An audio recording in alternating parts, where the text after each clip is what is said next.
നമസ്കാരം. മലയാളി വാർത്തയിലേക്ക് സ്വാഗതം. ഏറ്റവും പ്രധാനപ്പെട്ട ഒരു വാർത്തയാണ് പങ്കുവയ്ക്കാനുള്ളത്. വളരെ വേദനാജനകമായ, വളരെ നാടകീയമായ ഒരു സംഭവ വികാസമാണ് ഉണ്ടായിരിക്കുന്നത്.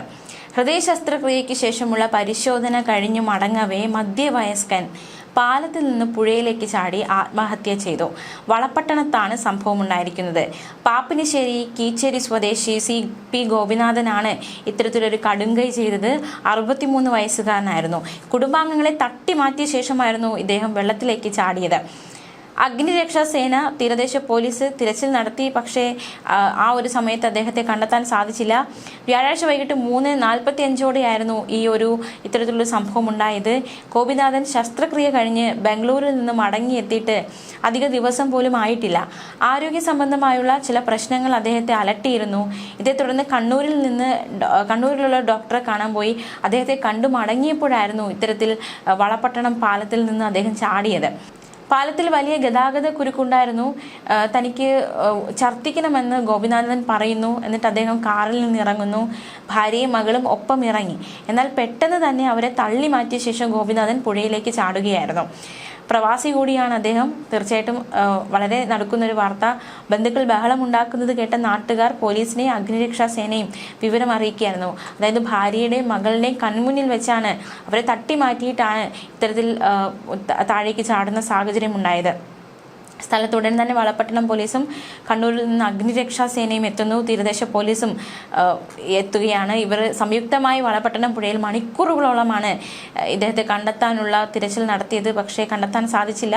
2 ദിവസമായി മഴ തുടരുന്നുണ്ട്. കണ്ണൂരിലെ അവസ്ഥയൊക്കെ നമുക്കറിയാം. വലിയ മഴ, ശക്തമായ മഴ പെയ്യുന്നുണ്ട്.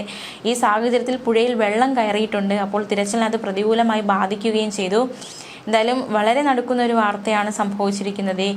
ബന്ധുക്കളൊക്കെ നോക്കിക്കൊണ്ട് നിൽക്കവെയാണ് ഇത്തരത്തിലൊരു സംഭവം ഉണ്ടായിരിക്കുന്നത്. എന്തുകൊണ്ടാണ് അദ്ദേഹം ഇത്തരത്തിലുള്ള ശ്രമം നടത്തിയത്? അതൊരു ചോദ്യം തന്നെയാണ്. തീർച്ചയായിട്ടും ചികിത്സയിലുണ്ടായിരുന്നു, അതിൻ്റെ അസ്വസ്ഥതകൾ ഉണ്ടായിരുന്നു. എന്താണ് അദ്ദേഹത്തെ വേട്ടയാടിയത്? എന്തുകൊണ്ട് ഇത്തരത്തിലൊരു കടുങ്കൈ അദ്ദേഹം ചെയ്തു? അദ്ദേഹത്തെ കണ്ടെത്തേണ്ടതായിട്ടുണ്ട്. ബന്ധുക്കളൊക്കെ വളരെ വിഷമ സാഹചര്യത്തിലായിരിക്കുകയാണ്. തീർച്ചയായിട്ടും വളരെ നടക്കുന്ന ഒരു വാർത്ത തന്നെയാണ് കണ്ണൂർ ഉണ്ടായിരിക്കുന്നത്. വളരെ നാടകീയമായൊരു നീക്കം ആണ് CP ഗോപിനാഥൻ നടത്തിയിരിക്കുന്നത്. നമുക്കിനി മറ്റൊരു വാർത്തയിലേക്ക് കൂടി പോകാം. ഭാര്യയുമായുണ്ടായ തർക്കത്തെ തുടർന്ന് വീട് വിട്ടിറങ്ങിയ യുവാവ് മക്കളെ കൊലപ്പെടുത്തി ആത്മഹത്യ ചെയ്തു. ആന്ധ്രാപ്രദേശിലാണ് സംഭവം ഉണ്ടായിരിക്കുന്നത്. ആന്ധ്രാപ്രദേശ് സ്വദേശിയായ 36 വയസ്സുകാരനാണ് ഈ കടുങ്കൈ ചെയ്തത്. 3 മക്കളെ കൊലപ്പെടുത്തി സ്വയം ജീവനൊടുക്കി. തെലങ്കാനയിലെ നാഗർ കുർണൂൽ ജില്ലയിലെ വിവിധയിടങ്ങളിൽ നിന്നാണ് മൃതദേഹങ്ങൾ കണ്ടെത്തിയത്. യുവാവിന്റെ മൃതദേഹം കണ്ടെത്തിയ നാട്ടുകാർ പോലീസിൽ വിവരം അറിയിച്ചു. തുടർന്ന് പോലീസ് പരിശോധന നടത്തുന്നു. പരിശോധനയിൽ വിവിധയിടങ്ങളിൽ നിന്നായി 8ഉം 6ഉം വയസ്സുള്ള പെൺമക്കളുടെയും 4 വയസ്സുള്ള മകന്റെയും മൃതദേഹം കണ്ടെത്തുകയായിരുന്നു. മക്കളെ പെട്രോൾ ഒഴിച്ച് കത്തിച്ചതിന് പിന്നാലെ യുവാവ് വിഷം കഴിച്ച് മരിച്ചു. പോലീസിന്റെ പ്രാഥമിക നിഗമനം ഇത്തരത്തിലാണ് ആയിരിക്കുന്നത്. ഭാര്യയുമായി വഴക്കുണ്ടായിരുന്നു. വഴക്കിന് പിന്നാലെ ഓഗസ്റ്റ് 30 ആന്ധ്രാപ്രദേശിലെ പ്രകാശം ജില്ലയിൽ നിന്ന് ഇയാൾ മക്കളുമൊത്ത് ബൈക്കിൽ വീട് വിട്ടിറങ്ങി. ശേഷം ബൈക്കിന്റെ നമ്പർ പരിശോധിച്ചതിന് പിന്നാലെ യുവാവിന്റെ കുടുംബവുമായി പോലീസ് ബന്ധപ്പെടുകയായിരുന്നു. ഈ ഒരു കുടുംബത്തിലേക്ക് എത്താൻ സഹായകമായത് ബൈക്കായിരുന്നു. പക്ഷേ 30 തന്നെ ഇവരെ കാണാതാവുകയായിരുന്നു. കുടുംബം യുവാവിനെയും മക്കളെയും കാണാനില്ലെന്ന് കാട്ടി പരാതി നൽകിയിരുന്നു പോലീസിൽ. CCTV ദൃശ്യങ്ങൾ പരിശോധിച്ചു. അപ്പോൾ യുവാവ് കുട്ടികളുമായി ബൈക്കിൽ നാഗർ കുർണൂലിലേക്ക് വരുന്നതിന്റെ ദൃശ്യങ്ങൾ പോലീസിന് കിട്ടിയിട്ടുണ്ട്. എന്തായാലും നടക്കുന്നൊരു സംഭവമാണ് ഉണ്ടായിരിക്കുന്നത്. ആന്ധ്രാപ്രദേശിൽ നിന്ന് റിപ്പോർട്ട് ചെയ്യപ്പെട്ടിരിക്കുന്നതും ഇത്തരത്തിൽ വളരെ നാടകീയമായ സംഭവം തന്നെയാണ്. ഇനി നമുക്ക് മറ്റൊരു വാർത്തയിലേക്ക് കൂടി പോകാം. അതായത് മലയാളികൾ ഒന്നടങ്കം നടുക്കിയിരിക്കുകയാണ് ഉത്രാട ദിനത്തിൽ നടന്ന അപകടം. വലിയകുളങ്ങര ഗ്രാമത്തെ കണ്ണീരിലാഴ്ത്തിയിരിക്കുകയാണ്. ദേശീയപാതയുടെ വികസന പ്രവർത്തനം തുടങ്ങിയത് മുതൽ ഏറ്റവും കൂടുതൽ അപകടം നടന്ന സ്ഥലമായിട്ട് വലിയകുളങ്ങര മാറുന്നു. കഴിഞ്ഞ ദിവസം സംഭവിച്ച അപകടം നാട്ടുവാതിക്കൽ ചന്തയ്ക്ക് സമീപം കഴിഞ്ഞ ദിവസം രാവിലെ 6:10 KSRTC ബസ്സും വാനും കൂട്ടിയിടിച്ച് അപകടമുണ്ടായി. ചുറ്റും പുക നിറഞ്ഞ നിലയിൽ 2 വാഹനങ്ങൾ ആദ്യം നാട്ടുകാർ കാണുകയാണ്. അതിനുശേഷം നോക്കുമ്പോൾ ഒരു കുട്ടി തെറിച്ച് പുറത്തേക്ക് കിടക്കുന്ന കാഴ്ച കാണുന്നു. ഓച്ചിറ പഞ്ചായത്തിലെ ഹരിതകർമ്മ സേനാംഗങ്ങളും ആൻഡേഴ്സൺ എഡ്വേർഡ് എന്ന മാധ്യമ പ്രവർത്തകനുമാണ് സംഭവ സ്ഥലത്തേക്ക് ആദ്യം എത്തിയത്. ബസിന്റെ അടിയിൽ ഇടിച്ചു കയറിയ വാനും റോഡിലേക്ക് തെറിച്ചു വീണ് കിടക്കുന്ന കുട്ടിയുമാണ് ആദ്യം ഇവരുടെ ശ്രദ്ധയിൽപ്പെട്ടത്. ഓച്ചിറ പഞ്ചായത്ത് മുൻ പ്രസിഡന്റ് രാജേഷ് കുമാറിന്റെ നേതൃത്വത്തിൽ നാട്ടുകാരെത്തുന്നു. ബസിന്റെ ഡോർ പുറത്തുനിന്ന് തുറന്ന് പരിക്കേറ്റ യാത്രക്കാരെ, വാനിലെ യാത്രക്കാരെയും അതുവഴി വന്ന കാറുകളിൽ ഓച്ചിറയിലെ സ്വകാര്യ ആശുപത്രിയിൽ എത്തിച്ചു. വാനിന്റെ മുൻ സീറ്റിൽ ഇടതുഭാഗത്തിരുന്ന ബിന്ധ്യ സൂസൻ പ്രിൻസിനെ വലിയ പരിക്കില്ലാതെ പുറത്തെടുത്തു. ഇവരുടെ മകൻ അതുൽ ജീപ്പിൽ നിന്ന് തെറിച്ചു വീണ് തൽക്ഷണം മരിച്ചു.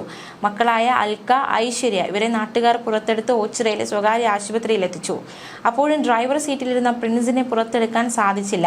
വേഗത്തിൽ സ്ഥലത്തെത്തിയ ഓച്ചിറ പോലീസും ഫയർഫോഴ്സും 1 മണിക്കൂറോളം യന്ത്രങ്ങളുടെ സഹായത്തോടെ ശ്രമിച്ചതിനെ തുടർന്നാണ് ഈ പ്രിൻസിന്റെ മൃതദേഹം പുറത്തേക്കെടുക്കാൻ സാധിച്ചത്.